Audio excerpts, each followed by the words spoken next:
various ideological forms, cartoons, caricatures in newspapers, minstrel shows that were aimed at demoralizing or demonizing black people. So the beginning of this, quote, blackface, the exaggeration of people from Africa to make them look ugly, despicable, etc. to get going, as part of the foul ideology of white supremacy that dominates this country still today. This would take a tremendous leap following the defeat of the Reconstruction. Reconstruction would take a serious blow, would suffer a counter-revolutionary assault, and that all the political democratic gains that our people would win following the Civil War would be taken away from us. It would take almost 100 years to re-win what our ancestors had already won, and that's going to be the 1960s, the right to vote, the right to all the different major civil rights legislation that was passed. Much of that had already been won 100 years prior. So technically, we might say we're like about 160 years still behind. As a freshman at Xavier University in 1968 or 69, I worked as a library assistant. And so I had the opportunity to shelve and repair books. And on this particular day in the library, in the back, I was reading a book on housing. And although I had been born in 1949, I thought the St. Thomas Housing Project was always a project for black people. Looking at photographs in the book, and I would learn that the housing project was really built initially for Anglo-Americans. And there's a particular festival going on. And that on this festival is a photograph festival of a white person, with blackface all on his face, and he's acting as a minstrel. So I would ask one of the nuns, what was this? And she would clearly explain to me what that represented. That probably was my first time, close to 18 or 19 years old, that I got a chance to see the image of this, and that would set me on trying to do research and learn more about the whole history of this. I would, before I came to Xavier, I would be a student at St. Augustine High School. In the late 50s or the early 60s, St. Augustine had hosted a similar forum like this, and they publicly agitated to boycott Zulu. That was quite an event, because my point is, this is not the first time this conversation has taken place. Now, these are the points I would like to share with you, as opposed to going into a lot of history about blackface. My understanding is this: the original organizers of the Zulu organization made an attempt to ridicule or poke fun at an organization known as the Rex, the Carnival Crew. Rex, as most people know, people who run that operation make up a large part of the employee class in the city of New Orleans. In his attempt to ridicule them, they would be inspired by the strength and admire the Zulu people in South Africa, who did not black up. Okay. They only, quote, black up or painted themselves black when there was disputes between other peoples that would lead to war. And you see this practice just about all over the world. People have disagreements. Sometimes the outcome might lead to war. They put paint on their face. They camouflage themselves in the mountains, the woods, the trees, or wherever the situation is. But they didn't black up any other time. So I found it rather interesting, and we're still trying to get a real explanation. If you were moved by the strength and the prowess of these people who did not black up, why did you? I have not been able to get an answer on that yet. And I strongly encourage other people to seek out people who are much older than me to try to get to the heart and root of this. Thank you, Mr. Waters. We appreciate that back history and gives us a good backdrop. So tonight is about imagery. Tonight is about who projects what and who's responsible for that. So one of the things I want to have Mr. Belfield talk about is the history of Zulu and its masking practice. Can you talk a little bit about where it started, how we are here today, and any information that you think is relevant to the practice of Zulu blackface masking?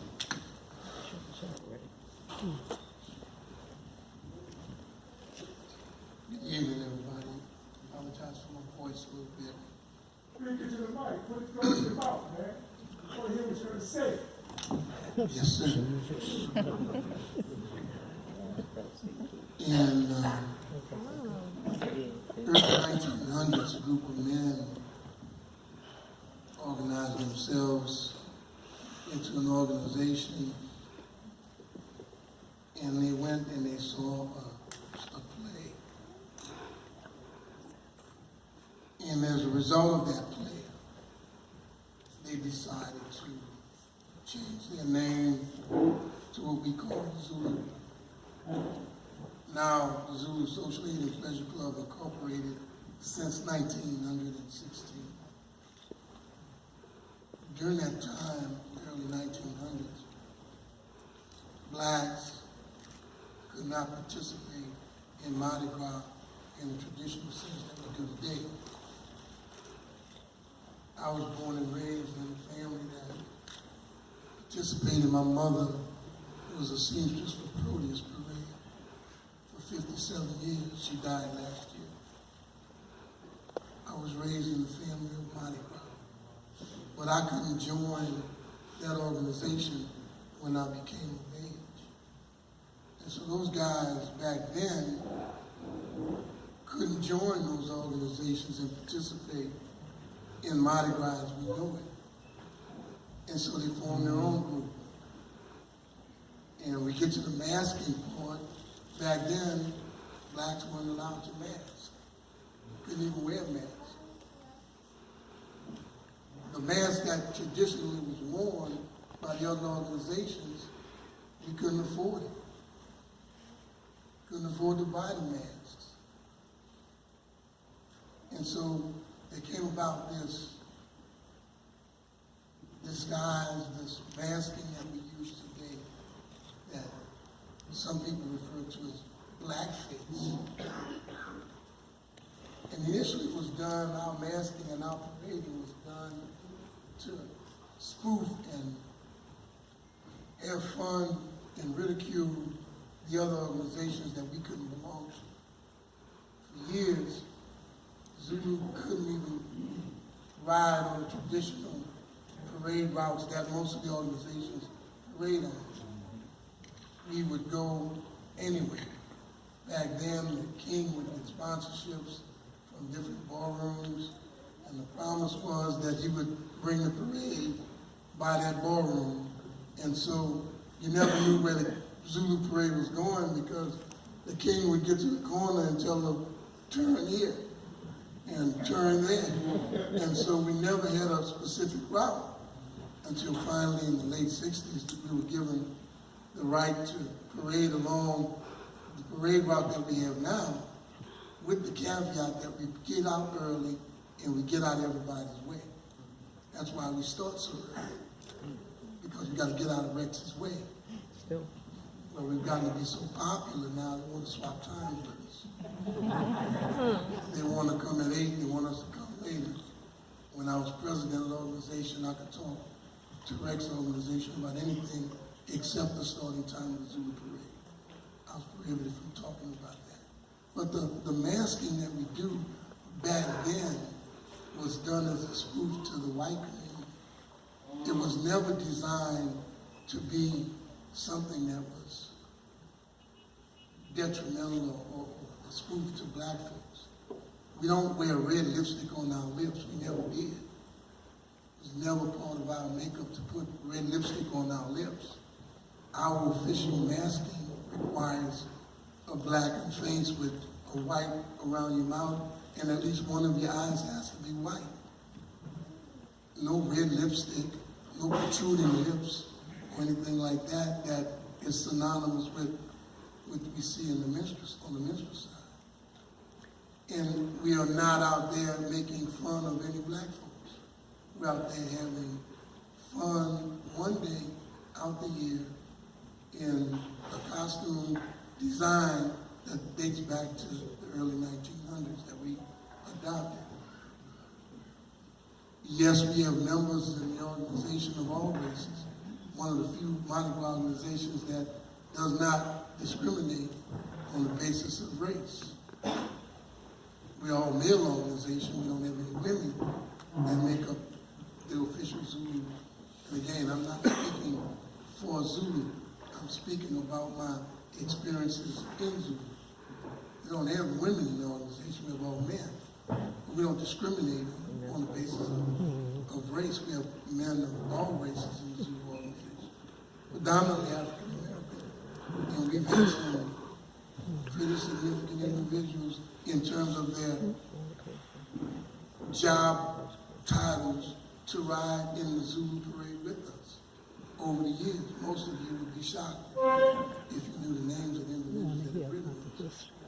But again, nothing that we do or have ever done in Zulu was ever intended to hurt anybody. I would not be a part of an organization that's intended to hurt somebody.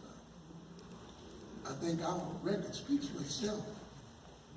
Those folks that come and try to attack us, we say, where are you at Christmas time when we're giving out the Christmas toys? Where are you at Thanksgiving time when we're giving out the Thanksgiving baskets? Where are you at school time when we're giving out the scholarships? Where are you when the community needs us? We're there. We don't back down from community needs. We're there. So Zulu is not about hurting anybody. And that makeup that we wear was never intended to be a distraction or hurt to anybody. And it has never been worn in that fashion. It's similar to, most people say, some people who say that it's exactly like what the minstrels did, except the minstrels were making fun of black folks. We're not making fun of anybody. We initially were spoofing the white organizations that wouldn't allow us to participate. And we couldn't wear the masks that they weren't wearing back then because we were prohibited from wearing masks. But nowadays, we're not doing that to hurt or to attack anybody. Thank you. Did you want to continue? I'm sorry, I don't want to interrupt you. I think that our record in the community speaks for itself. Thank you. So I wanted to give everybody, the two speakers, as much time as they wanted to lay out those positions. Going forward, we're going to have a series of questions. I'll give some background on the question. It'll be directed to one of our panelists, and then they'll have 3 minutes to answer. And we have a timekeeper over there. And so I just want everybody to be conscious of time. So the first question goes to Zulu, Mr. Belfield, so back at you. It was birthed, and you actually covered a lot of this, so if you want to rehash it, you can. But Zulu was birthed from the remnants of the Benevolent Aid Society and has continued its mission. These societies served a great need in the black community by providing much needed resources that were unavailable in our community. The Zulu Social Aid and Pleasure Club has continued the mission of the Benevolent Aid Society by serving as a consistent resource to our community in numerous capacities. The club's outreach programs serve, teach, and feed the most marginalized in our community. The club has boosted the city's economy by drawing spectators to enjoy their unique expression of the Carnival celebration.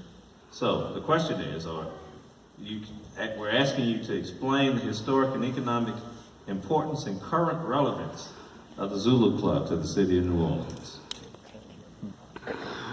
To not belabor the point and to get to the questions, I think I have. I think my explanation of what Yeah, was all you're right. about You're right. So, is done that. So I would like to get to the audience. well, we're not going to do that yet because we have a little I don't format. want to vote it out. Okay, all right. So the next question goes to the panel. We want to talk about what is racism? C.C. Campbell, Rocker, John Slade. What is white supremacy? Give us a few examples of white supremacy. And what's the impact of these symbols on the psyche of black people in America and in New Orleans today? All right, white supremacy and racism. Pretty much they're the Laurel and Hardy of the same question. I would say that, an example, any John Wayne movie where he's not fighting the Axis in World War II, pretty much that is white supremacy. I won't even go into Tarzan or any of that stuff. I would say any Dirty Harry movie with Clint Eastwood is pretty much white supremacy, particularly when he has the black guy on the ground and asking if he's lucky punk, okay? That sort of thing. As far as white supremacy is concerned, again, both one and the same, and I think I've hit on that. Okay, Stacey? Racism is a disdain of people who are considered to be the other, people of color specifically, by Anglo-Americans who have a belief that we are less than and inferior, and that comes out of the, what was the Constitution? I guess I should be asking this to the historian, Mr. Waters, when we were 3/5 human. We were 3/5 human. And also in Louisiana, there's a law that if you had 1 drop of African American blood, that you were an African American, and you can refer to the Susan Guillory case for that. But racism is treating people in a discriminatory manner based on the color of their skin. And I want to say it's not just a mental problem that some white people have. You know, I truly believe racism is a mental illness. It has not been addressed in America as such, but it has far greater and graver impact on people of color than I think society understands. We have not only been discriminated because of the color of our skin, but the economic discrimination that has arisen from that. I don't care how many numbers you have behind your name, alphabets rather, you were not chosen for the best jobs. And that's a legacy that continues to date. When black women are paid, what? 80% of what everyone else is paid, and black men less. When in New Orleans, you have 44% of young African-American males unemployed. That's racism. Right. That's racism. Thank you. And so the impact of it is very vast and very deep. If you've lived a lifetime under these conditions and you cannot, you know, have a decent lifestyle because of racism, then yeah, it's very dangerous. And I'll say one more thing. That I've interviewed Harvard, I interviewed Dr. Alvin Poussaint, who is I think he's still over the Harvard Department of Psychiatry. He was the guy who did all of the work with the Cosby Show as a consultant. But he did tell me in an interview, he said, everyone has a right to be a racist. That's okay if a person is a racist. But when they act on those tendencies is when they become dangerous people. And we can see the danger. We can see the danger in the Trayvon Martin's case. And I don't even need to run down all the cases. We can talk about how racism has impacted people of color in this United States. And it's something we're going to have to deal with, and we're going to have to eradicate it. That's right. Thank you. Thank you both for those great words. So, to Take Em Down Nola, our first question for you. Take Em Down Nola was organized after the horrific church murders in South Carolina. The act brought heightened awareness to symbols of white supremacy everywhere. Locally, Take Em Down Nola was pivotal in the removal of the monuments here in New Orleans and since across the country. Now, it's been said, when you kill the root, you kill the branch. Why has Take Em Down Nola chosen to place priority on the removal of racist symbols as opposed to fight to dismantle racist systems, institutions, and practices and policies? And does the removal of these symbols contribute to the decline in racist acts or systemic racism? It would be more effective to focus on challenging systems of institutional racism, which could be argued would in turn would devalue those symbols. Anyone of the Take Them Down? Angela, you were looking at me. Oh, Quest? Okay, go ahead. So we're gonna tag team this one. I'll take the symbols piece. A lot of people talk about our work as though it's an either or, as though it's a one or the other, it's a binary. To be very clear, anytime that a dead body is the stimulus for you attacking a symbol, you're obviously not just talking about that symbol. We focused on Robert E. Lee because we knew Robert E. Lee was at the center of the city and he was put there with intention. Every one of the symbols of white supremacy, all 17 of those monuments, which are 13 now thanks to our work, all of the countless street names, school names, one of which I work at, right? All of these are named with intention. And they're named to put black people in this majority black city in our place because we are a threat. We are 65% of this population or something close to that number. We've been a dominant population here since 1719, since they first pulled our ancestors in here off of ships. And because our numbers outweigh the population of the white ruling class here, it's always going to be a threat that we might take over, as we have threatened to do in different revolts throughout history, like the 1811 enslaved people's revolt, for example.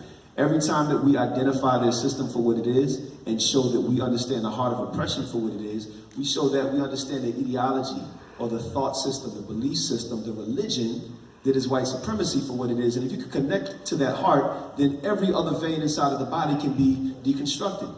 Now, a lot of people don't understand why we do what we do. Black people in our own community, for example. If it doesn't make sense to you, just look at how your enemy responds to it. If it doesn't make sense to you, just look at how your oppressor responds to it. If he's been out of shape about it, then you should know we're on to something. All right? The white supremacist symbols that were put up there never happened by mistake. We're talking about white supremacy's ideology. Racism is the system and the structure that upholds it. And it programs minds well enough such that you will be a racist because. You will be a racist because you are American. You will be a racist because you live in Louisiana. You will be a racist because you live in a world controlled by a white supremacist ideology, period. Symptoms of that might include knee-jerk reactions to seeing a black body that you say looks like a demon, Darren Wilson, and thereby kill Mike Brown, which takes us back to why we started Take Em Down Nola in the first place. We saw that there was a litany of black bodies down. We knew that we needed to use this as organizers, as a teachable moment to expose this system.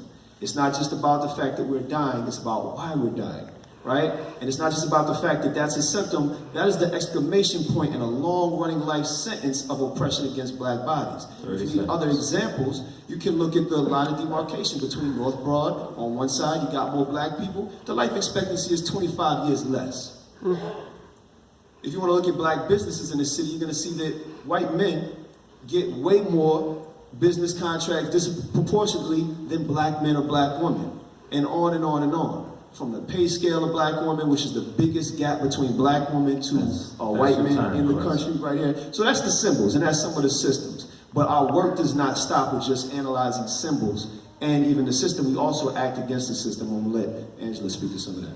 Great. Angela, give you a couple of minutes.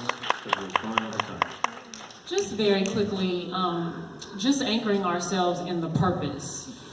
Take Em Down Nola exists for the purpose of removing all symbols to white supremacy from the landscape of New Orleans as a much necessary part of the struggle toward racial and economic justice.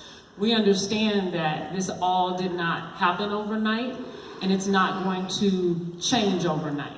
But what we do believe is that when we come together and we can look at history for what it really is, not how we interpret it as it's been given to us, revised, erased, and modified, then we're in a better position to decide together collectively what economic development is going to look like. Because what we don't want it to look like is a revised version of what we already have. Just because I decide on any given day to become a black business owner, I don't want to be a black capitalist who exploits and oppresses other people. I want to work it out so that it's a collective uprising. And it takes a little bit more time than that. Members of Take Em Down Nola, every single one of them actively organizes in terms of those systems you're talking about. Whether it be issues of police brutality, whether it be organizing around the Gordon Plaza residents who've been fighting their economic exploitation for decades amidst years and years of silence. I could go on. Right, thank you. So but I do want to just say. I'd like us to focus on imagery tonight. Okay. I'd like us to focus, I mean, listen, you guys have a wealth of knowledge and stats and all of that's really important. But tonight, let's focus on imagery. And so it's been said that Take Em Down Nola has attacked the Zulu Club. And you've heard Mr. Belfield say that the imagery that Zulu puts forth is not an imagery of white supremacy, that his is makeup. So how do you respond to that? And why do you feel it's important that you get Zulu to change their action or their makeup? Okay. Well, we in Take Em Down Nola have taken a consistent position from our founding that we're opposed to all symbols of white supremacy. And that does not exclude Zulu. We do not subscribe to an exception for Zulu. It doesn't matter what they subjectively believe they're doing. The question is an objective question. Objectively, is that blackface or not? If it's blackface, we should get rid of it. If it's not, we can say right on. But we can't find any evidence that Zulu does anything except portray the degrading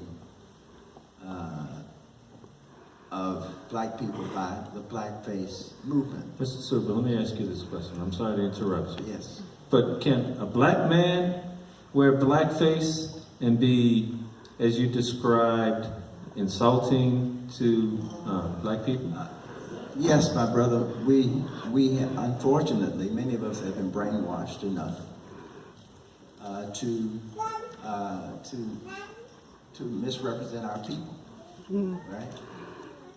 It was a requirement of minstrelsy that black entertainers black up in order to make a living.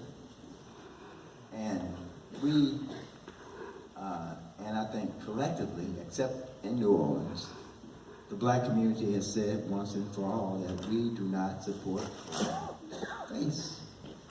If you go to any other city in this country, anywhere else, and ask black people what you think about blackface, and I moved here 40 years ago. I was actually shocked when I saw Zulu.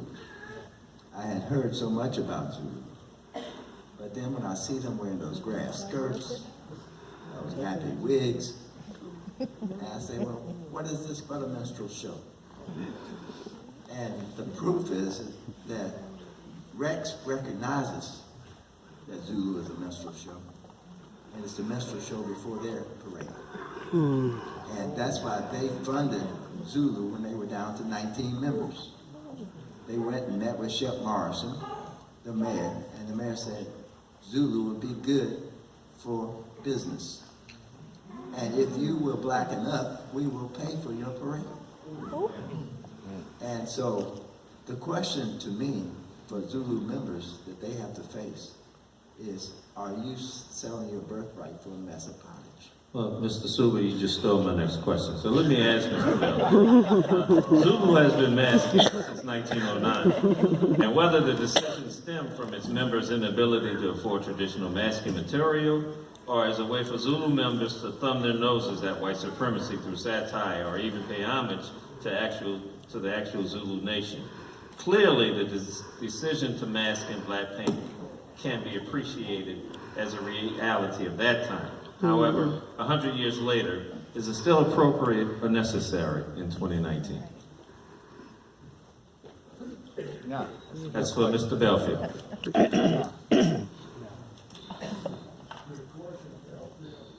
Appropriate or necessary to Anybody. because to us, we don't see a issue. When you look at symbols, when you look at African American women pressing their hair to be more like European women. Now there's some sisters that'll say, when you talk to some sisters, they'll say that that's wrong. You shouldn't be doing that because you're trying to be more like the oppressor. And every Saturday, all throughout this community, in every beauty shop there are women going and do that to their hair. But we don't take issue with them because I think sisters look good in all forms of hair design. And I like them with the afros and I like them with the long hair. But there are some people that say that that's a form of patronizing the master.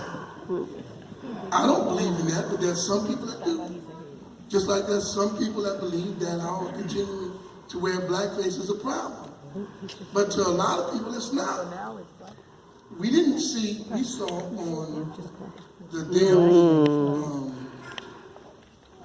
confrontation, I call it, about 13 or 14 people from the organization come and stand in front of the Zulu Club. I was out there. And I said to one of the young ladies, do you want conversation or do you want confrontation? But we contacted you.